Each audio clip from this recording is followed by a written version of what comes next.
Alright, well, I'm at Mission, and I thought I would try something different today, because I cannot take the kayak when I go camping, because I've only got a 6-foot bed, and the kayak sticks out back past the truck, and I'm pulling a trailer, so that's not going to work. So as you can tell by my shadow, I found a way around that tube, and I got this Cumberland tube, and I thought I would give it a try here at Mission to see how it works.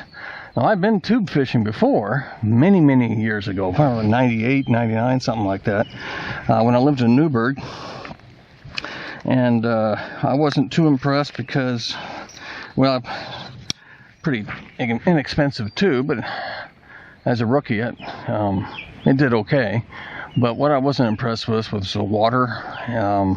It was polluted pretty bad. Yamhill River constantly dumping into the Willamette, just up river from Newburgh, and it stunk. And of course they had like some kind of a paper factory there, and that dumped who knows what in there. I was pulling fish out of there with so many sores on it. I was scared to be so halfway submerged. So, anyway, I thought, well, I'll try tube again. And it's a good thing I didn't bring my kayak, because for some reason, they have the parking lot closed off. There's no signage to explain why. There's nothing on the website. So, I don't know. I don't know why it's closed off. But it's a good thing that I brought the tube and not my kayak, because I would have been a little miffed. Oh, darn it, I'm miffed as it is, because I forgot my cross piece. Okay, well now I gotta walk back and get my cross piece. And we'll try this tube out here. Okay, so let's take a little video here of what I think of the Cumberland. Oh, you can't see it. Cumberland float tube. I got it at Amazon, but I'm sure you can get it at other places. There's another gentleman that uses a float tube, and he usually just fishes over in that area. There's 40 acres of water here. Why people don't want to go over there, I don't know. Maybe he thinks he'll get tangled up. But, and he might. I mean, I don't know. Like I said, I only float tube just a little bit, and that was over 20 years ago. So, one thing I like about the Cumberland is you got this PVC underneath. So you hear me dragging there. Yeah, it's not too bad. All right. Get all this ready.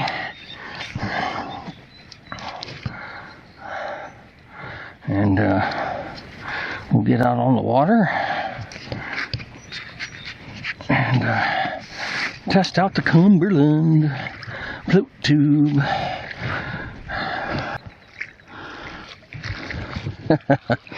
Yeah, plowing through the weeds here.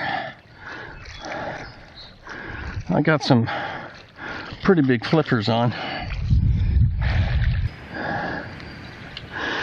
Look what I got. Thought I'd try this top water.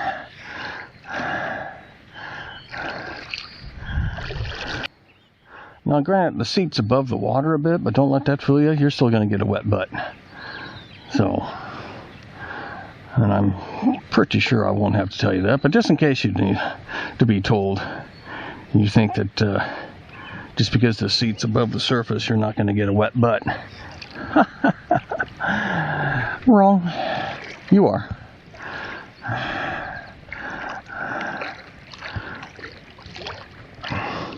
Oh, those snorkeling days when I was in Okinawa starting to come back to me, using these fins.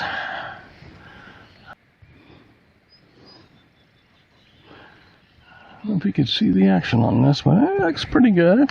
You know, whether or not anybody here is in the market for a dying sunfish is the question.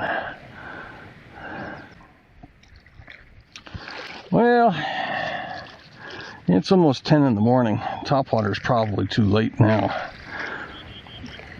It's supposed to get pretty warm today. But I forgot my sunblock. I left it in my kayak. So I'm not going to be out here too long.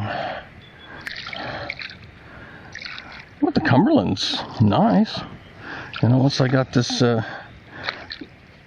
back thing situated, got a little pocket behind the seat where I could put my net, but I could just actually just lay it in the back behind me. There's a chamber back here. I don't know if you can see it or not, but with a net in it, so you can put stuff in there like the net to get to it quickly. If you're skilled enough, I guess you could put a pole in the back pocket, you know, and then try not to get it snagged when you cast.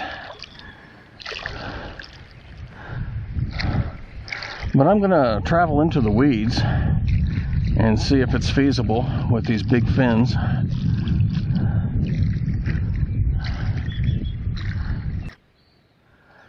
Yeah, chopping through those weeds is a little cumbersome, and a bit on the slimy side. So if you're a little squeamish about having your legs in a bunch of plants, I would suggest wearing like those, like I've got for I'll wear in the winter time. Those wetsuits, neoprene pants. You got hip waders, you can put those on these. That's what I had my other tube. But oh well.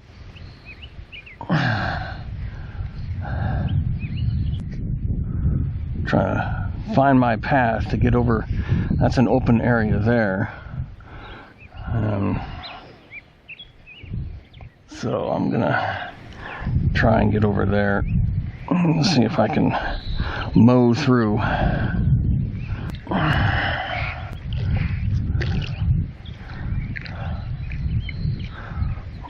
And I think top water's over with, so I guess while I'm trying to mow through, I'll tie something else on. Okay, as you can see, there's a little pool right here. And so I just want to fish the edges with this Zoom horny toad, because they could be right on the edge.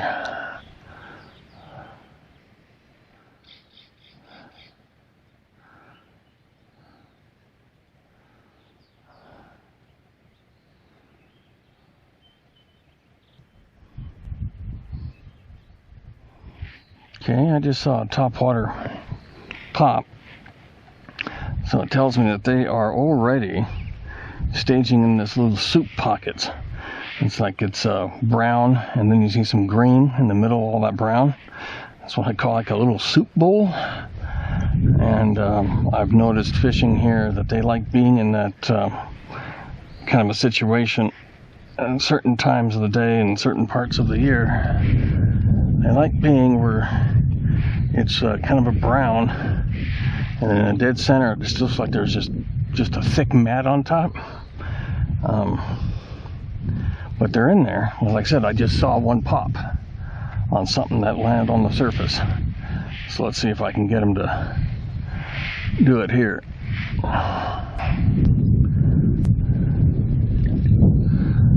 Yeah, I'd be gussing up a storm if I was in my kayak right now.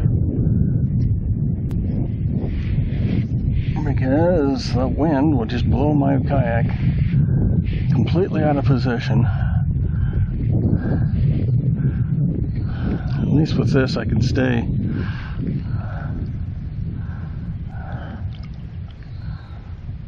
Okay, right about here is where he popped.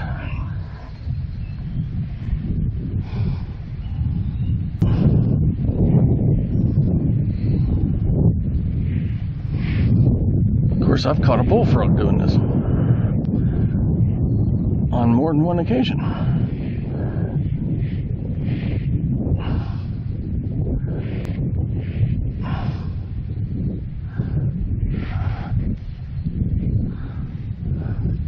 And bullfrogs can't resist the Zoom horny toad.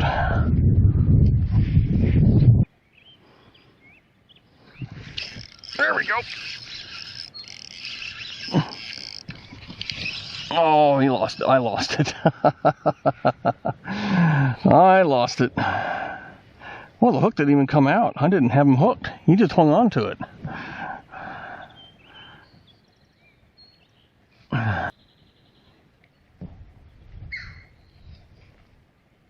Yeah, I know. I almost had him, didn't I? You see that? Yeah, because I didn't have my drag tightened, I lost it.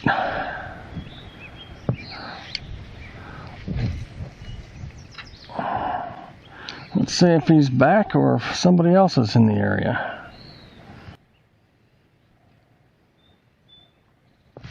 Oh, just a little guy.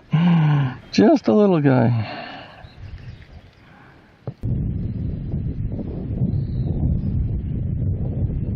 He leaped at it again. That might be a frog, too. That may not be a little one. That might be a frog.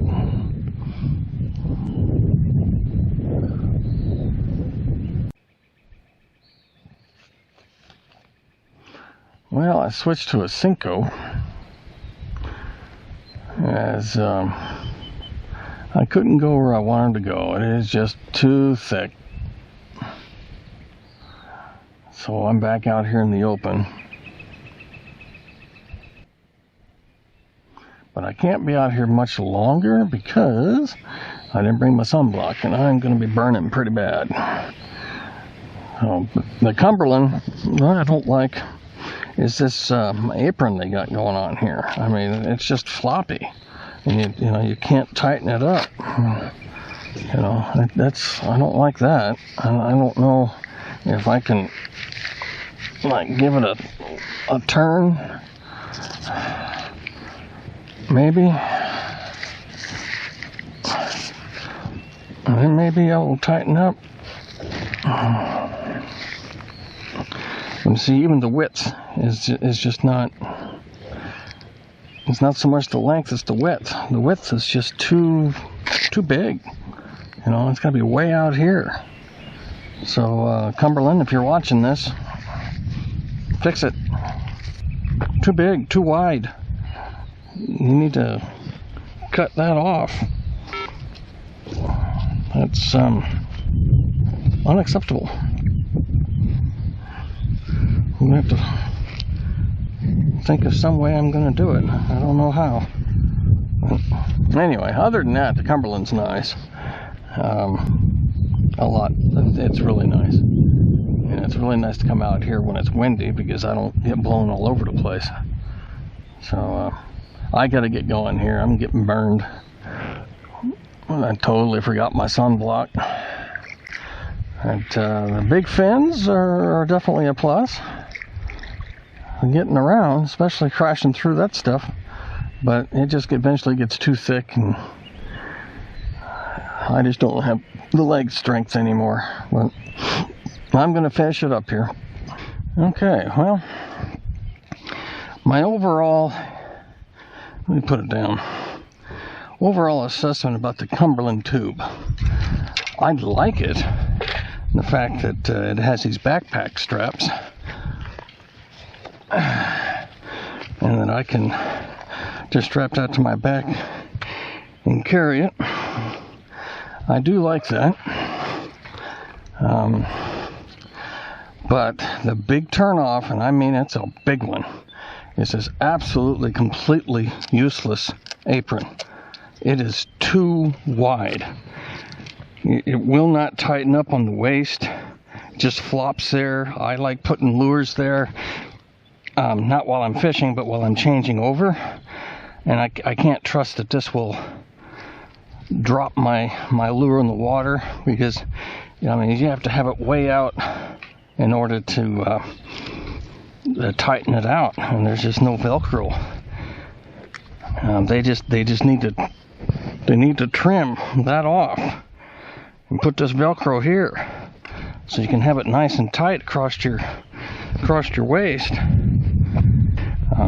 Everything else okay, and it's a good thing this had the backpack straps because they closed the parking lot and I had to hike it over here. So hiking it definitely works. definitely works for that. Just wish they would do something with that apron. Okay, well, I have to getting burned. I got a couple of bites. Tubing here is just fine as long as you stay in this area. You might be able to have enough strength to crash through where I got the bite, but you got to conserve your energy to try and get through here because this is choked with weeds too. I could probably be a lot better tube video when I go to Minto Brown with this, and I will do that. I will go to Minto Brown with the tube next time. Okay, well, I'll catch you next time.